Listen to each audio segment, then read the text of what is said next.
ಅದು ಮಳೆಗಾಲದ ಸಮಯ. ಒಂದು ವಾರದಿಂದ ಬಿಟ್ಟೂ ಬಿಡದೆ ಜೋರಾಗಿ ಮಳೆ ಸುರಿಯುತ್ತಿತ್ತು. ಮಳೆರಾಯನ ರೌದ್ರಾವತಾರದಿಂದ ಕೆರೆ ಕಟ್ಟೆಗಳೆಲ್ಲ ತುಂಬಿ ಹೋಗಿತ್ತು. ಉಮಾ ಆಂಟಿ ದಪ್ಪನೆಯ ಕಂಬಳಿಯನ್ನ ಹೊದ್ಕೊಂಡು ಮನೆ ತುಂಬ ಓಡಾಡ್ತಿದ್ಲು. ಅವಳಿಗೆ ಮೊದಲಿನಿಂದಲೂ ಚಳಿಯನ್ನ ಸಹಿಸಿಕೊಳ್ಳೋಕೆ ಆಗ್ತಿರ್ಲಿಲ್ಲ.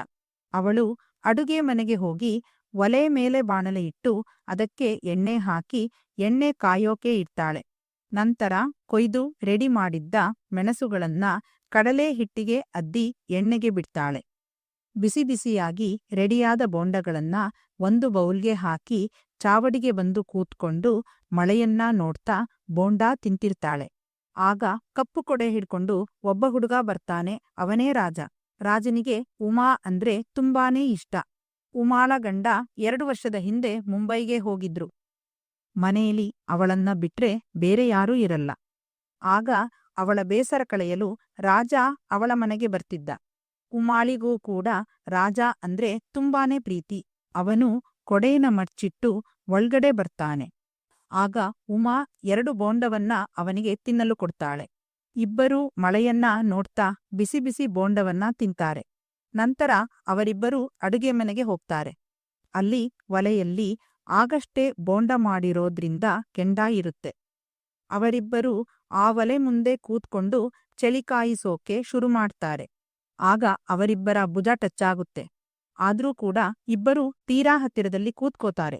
ಆಗ ಮಧ್ಯಾಹ್ನ ಆಗಿರೋದ್ರಿಂದ ಊಟಕ್ಕೆ ಬದ್ನೇಕಾಯಿಯ ಚಟ್ನಿ ಮಾಡಲು ಉಮಾ 2 ಬದ್ನೇಕಾಯಿಯನ್ನ ಆ ಕೆಂಡದಲ್ಲಿ ಸುಡ್ತಾಳೆ. ನಂತರ ಅಲ್ಲೇ ಇರುವ ಕಲ್ಲಿನಲ್ಲಿ ಅದನ್ನ ಹಾಕಿ ಜಜ್ಜಿ ಚಟ್ನಿ ಮಾಡ್ತಾಳೆ. ನಂತರ 2 ಬಟ್ಟಲಿಗೆ ಬಿಸಿ ಬಿಸಿ ಗಂಜಿಯನ್ನ ಬಡಿಸ್ತಾಳೆ. ಅವರಿಬ್ರೂ ಅಲ್ಲೇ ಒಲೆಯ ಮುಂದೆ ಕೂತು ಊಟ ಮಾಡ್ತಾ ಮಳೆಯನ್ನ ಬೈತಿರ್ತಾರೆ. ಊಟ ಮುಗಿಸಿ ಕೈ ತೊಳ್ಕೊಂಡ್ಬಂದು ಮತ್ತೊಮ್ಮೆ ಚಳಿ ಕಾಯಿಸಲು ಆ ಒಲೆ ಮುಂದೆ ಕೂತ್ಕೋತಾರೆ. ಆಗ ಉಮಾ ಸ್ವಲ್ಪ ಹಲಸಿನ ಬೀಜಗಳನ್ನ ಒಲೆಯಲ್ಲಿ ಇರುವ ಕೆಂಡಕ್ಕೆ ಹಾಕಿ ಸುಡ್ತಾಳೆ. ಅವರಿಬ್ರೂ ಆ ಬೀಜಗಳನ್ನ ತಿಂತಿರುವಾಗ ಉಮಾ, ನೀನಿವತ್ ರಾತ್ರಿ ಇಲ್ಲೇ ಉಳ್ಕೋತೀಯ, ರಾತ್ರಿ ಹಲಸಿನಕಾಯಿಯ ಚಿಪ್ಸ್ ಮಾಡೋಣ ಅಂತಾಳೆ. ಅವನಿಗೆ ಹಲಸಿನಕಾಯಿ ಚಿಪ್ಸ್ ಅಂದ್ರೆ ತುಂಬಾನೇ ಇಷ್ಟ. ಹಾಗಾಗಿ ಅವನು ಸರಿ ಅಂತ ಒಪ್ಕೋತಾನೆ. ಆಗ ಉಮಾ, ಈಗ ಜೋರಾಗಿ ಮಳೆ ಸುರಿಯುತ್ತಿದೆ, ಮಳೆ ನಿಂತ್ಮೇಲೆ ತೋಟಕ್ ಹೋಗಿ ಹಲಸಿನಕಾಯಿ ತಗೊಂಡು ಬರೋಣ, ಅಲ್ಲಿವರೆಗೂ ಇಲ್ಲೇ ಮಲಗೋಣ ಅಂತ ಒಲೆ ಮುಂದೆ ಚಾಪೆ ಹಾಸ್ತಾಳೆ. ಆ ಚಾಪೆ ಮೇಲೆ ಒಂದೇ ಹೊದಿಕೆನ ಹೊದ್ಕೊಂಡು ಇಬ್ಬರೂ ಮಲಗ್ತಾರೆ. ಒಲೆಯಲ್ಲಿ ಬೆಂಕಿ ಇರೋದ್ರಿಂದ ಅಡುಗೆ ಮನೆ ಸ್ವಲ್ಪ ಮಟ್ಟಿಗೆ ಬೆಚ್ಚಗಿರುತ್ತೆ. ಹಾಗಾಗಿ ಉಮಾ ನಿದ್ದೆ ಹೋಗ್ತಾಳೆ. ಆದ್ರೆ ರಾಜನಿಗೆ ನಿದ್ದೆ ಬರಲ್ಲ. ಯೌವನ ತುಂಬಿದ ಉಮಾ ತನ್ನ ಜೊತೆ ಮಲ್ಗಿರೋವಾಗ ಅವನಿಗೆ ಹೇಗೆ ತಾನೇ ನಿದ್ದೆ ಬರುತ್ತೆ.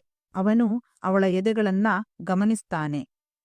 ಅದು 2 ಕೈಯಿಂದ ಹಿಡಿದ್ರೂ ಸಿಗಲ್ಲ, ಅಷ್ಟೂ ದೊಡ್ಡಾಗಿರುತ್ತೆ.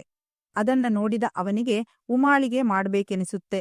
ಅವನು ಹೊದಿಕೆಯ ಕೆಳಗೆ ತನ್ನ ಚೆಡ್ಡಿಯೊಳಗೆ ಕೈ ಹಾಕಿ ತನ್ನ ತಮ್ಮನನ್ನ ವಿಚಾರಿಸಿಕೊಳ್ಳೋಕೆ ಶುರು ಮಾಡ್ತಾನೆ. ಅವನಿಗೆ ಅವಳೆರಡು ನಂದಿನಿ ಪ್ಯಾಕೆಟ್ನಲ್ಲಿರೋ ಹಾಲನ್ನ ಕುಡಿಬೇಕು ಅನ್ನಿಸ್ತಿರುತ್ತೆ. ಅವನೀಗ ಸ್ವಲ್ಪ ಅವಳ ಹತ್ತಿರ ಹೋಗಿ ಮಲಗಿ ತನ್ನ ತಮ್ಮನನ್ನ ಅವಳ ಹಿಂಬದಿಗೆ ಒತ್ತುತ್ತಾನೆ. ಆಗ ಅವಳಿಗೆ ಎಚ್ಚರವಾಗುತ್ತೆ.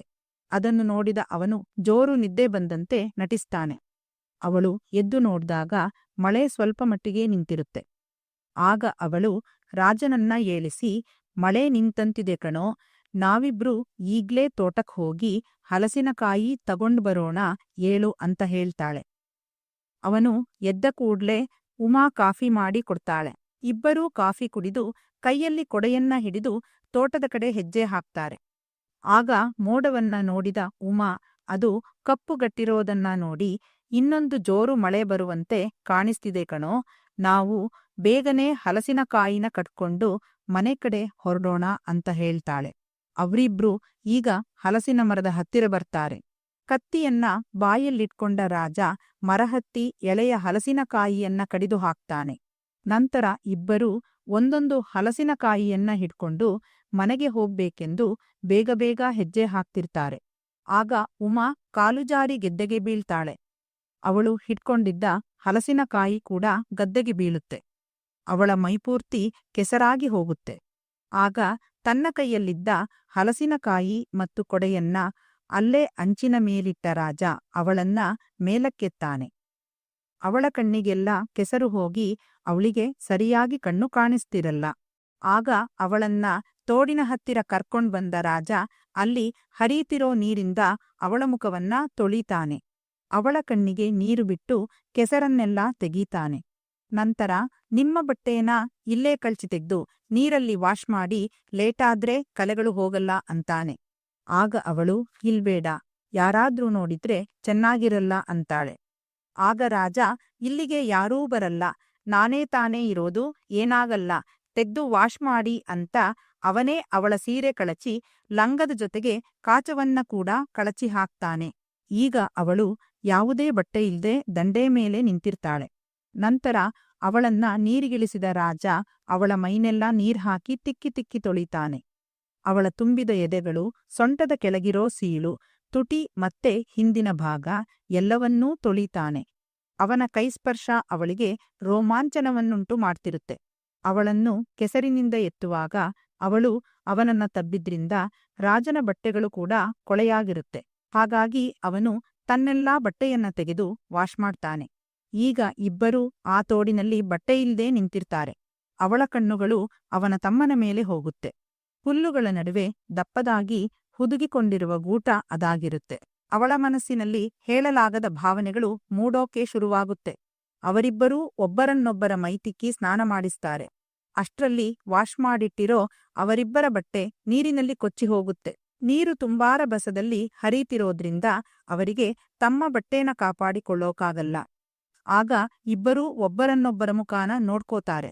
ಒಂದು ಕೈಯಲ್ಲಿ ಹಲಸಿನಕಾಯಿ ಮತ್ತು ಇನ್ನೊಂದು ಕೈಯಲ್ಲಿ ಕೊಡೆಯನ್ನ ಬಿಡಿಸಿ ಹಿಡ್ಕೊಂಡು ತಮ್ಮ ಶೀಲವನ್ನ ಮುತ್ಕೊಂಡು ಮನೆ ಕಡೆ ಬರ್ತಾರೆ. ಹಾಗೇ ಬರ್ತಿರೋವಾಗ ಜೋರು ಮಳೆ ಕೂಡ ಬರುತ್ತೆ. ಇಬ್ಬರೂ ಪೂರ್ತಿಯಾಗಿ ಒದ್ದೆಯಾಗ್ತಾರೆ. ಮನೆಯೊಳಗೆ ಬಂದವರಿಗೆ ಇಬ್ರಿಗೂ ನಗು ತಡೆಯೋಕಾಗಲ್ಲ. ಇಬ್ಬರೂ ಒಬ್ಬರನ್ನೊಬ್ಬರನ್ನ ನೋಡಿ ನಗ್ತಾರೆ. ಇಬ್ಬರೂ ಮಳೆಯಲ್ಲಿ ನೆಂದಿರೋದ್ರಿಂದ ಬಿಸಿನೀರು ಕಾಯಿಸ್ಕೊಂಡು ಒಟ್ಟಿಗೆ ಸ್ನಾನ ಮಾಡ್ತಾರೆ. ಅಷ್ಟ್ರಲ್ಲಿ ಇಬ್ಬರ ಮನಸ್ಸು ಒಂದಾಗಿರುತ್ತೆ. ಇಬ್ರಿಗೂ ಏನಾದ್ರೂ ಮಾಡ್ಬೇಕಂತ ಆಸೆಯಿದ್ರೂ ಏನೂ ಮಾಡಲ್ಲ. ನಂತರ ಬಟ್ಟೆ ಹಾಕೊಂಡು ಅಡುಗೆ ಮನೆಗೆ ಬಂದ ಅವರಿಬ್ರೂ ಹಲಸಿನಕಾಯಿಯ ಸೊಳೆಯನ್ನ ಸುಲಿಯೋಕೆ ಶುರು ಮಾಡ್ತಾರೆ. ಒಂದು ಮಣೆಯ ಮೇಲೆ ಕೂತ್ಕೊಂಡು ಸೊಳೆ ಸುಲಿತಿದ್ದ ಉಮಾಳ ಕೆಂಪು ಕಾಚ ರಾಜನಿಗೆ ತೋರ್ತಿತ್ತು. ಅವನು ತೊಳೆ ಸುಲಿಯೋವಾಗ ಹಲಸಿನ ಬೀಜವೊಂದು ಅವಳ ಸಾಮಾನಿಗೆ ಹೋಗಿದಾಗುತ್ತೆ. ಆಗ ಉಮಾ, ಹೇ, ಯಾಕೋ ಆ ರೀತಿ ಮಾಡ್ತಿದ್ದೀಯಾ, ಹಾಗಲ್ಲ ಮಾಡ್ಬಾರ್ದು ಅಂತಾಳೆ. ಆಗ ರಾಜ, ನಾನು ಬೇಕಂತ ಮಾಡಿದ್ದಲ್ಲ, ಅದು ಹಾರಿ ಹೋಗಿ ಬಿದ್ದಿದ್ದು, ಇದ್ರಲ್ಲಿ ನಂದೇನೂ ತಪ್ಪಿಲ್ಲ ಅಂತಾನೆ. ಅವಳು ಮುಗುಳ್ನಕ್ಕೂ ಸುಮ್ನಾಗ್ತಾಳೆ. ಸೊಳೆನೆಲ್ಲ ಸುಲಿದ್ಮೇಲೆ ಅವರು ಅದನ್ನೆಲ್ಲ ಸಣ್ಣದಾಗಿ ಕಟ್ ಮಾಡ್ತಾರೆ. ನಂತರ ಒಂದು ಬಾಣಲಿಗೆ ಎಣ್ಣೆನ ಕಾಯೋಕಿಟ್ಟು ಅದು ಕಾದ ನಂತರ ಅವರು ಕಟ್ ಮಾಡಿರೋ ಹಲಸಿನಕಾಯಿನ ಹಾಕ್ತಾರೆ. ಬಿಸಿ ಬಿಸಿ ಚಿಪ್ಸ್ ರೆಡಿಯಾಗುತ್ತೆ. ಆಗ ರಾಜ, ನಾವಿಬ್ರೂ ಬಟ್ಟೆ ಇಲ್ದೆ ಒಂದೇ ಹೊದಿಕೆನ ಹೊತ್ಕೊಂಡು ಈ ಚಿಪ್ಸನ್ನ ತಿಂದ್ರೆ ಮಜಾ ಬರುತ್ತೆ ಅಲ್ವಾ ಅಂತ ಕೇಳ್ತಾನೆ. ಅವಳು ಮುಗುಳ್ನಕ್ಕೂ, ಹೌದು ಕಣೋ, ತುಂಬಾನೇ ಮಜಾ ಬರುತ್ತೆ, ಹಾಗೇ ಮಾಡೋಣ ಅಂತಾಳೆ. ಅಷ್ಟು ಹೇಳಿದ್ದೇ ತಡ ಇಬ್ಬರೂ ಬಟ್ಟೆಯಿಲ್ದೇ ನಿಂತ್ಕೋತಾರೆ. ಇಬ್ಬರೂ ಒಟ್ಟಿಗೆ ಕೂತು ಒಂದೇ ಕಂಬಳಿನ ಹೊತ್ಕೋತಾರೆ. ಇಬ್ರೂ ಚಿಪ್ಸ್ ತಿಂತ ಒಬ್ಬರನ್ನೊಬ್ಬರ ಒಳಭಾಗಗಳಿಗೆ ಕೈ ಬಿಟ್ಕೋತಾರೆ. ಆಗ ಅವರಿಬ್ರಿಗೂ ಉದ್ರೇಕ ತಡೆಯೋಕಾಗಲ್ಲ. ಒಲೆಯಲ್ಲಿ ಬೆಂಕಿ ಜೋರಾಗಿ ಉರಿತಿದ್ರೆ ಇಲ್ಲಿ ಆಸೆಗಳು ಜೋರಾಗಿ ಉರಿದು ಅವರಿಬ್ರೂ ಸೇರ್ತಾರೆ. ಅಂತಹ ಜೋರು ಮಳೆಯಲ್ಲಿ ಅವರಿಬ್ರೂ ಬಿಸಿ ಬಿಸಿ ಊಟದ ಅನುಭವ ಪಡ್ಕೋತಾರೆ. ಆ ರಾತ್ರಿಯಿಡೀ ಅವರಿಬ್ರೂ ಅಡುಗೆ ಮನೆಯಲ್ಲಿ ಬೆಚ್ಚಗೆ ಕಳೀತಾರೆ.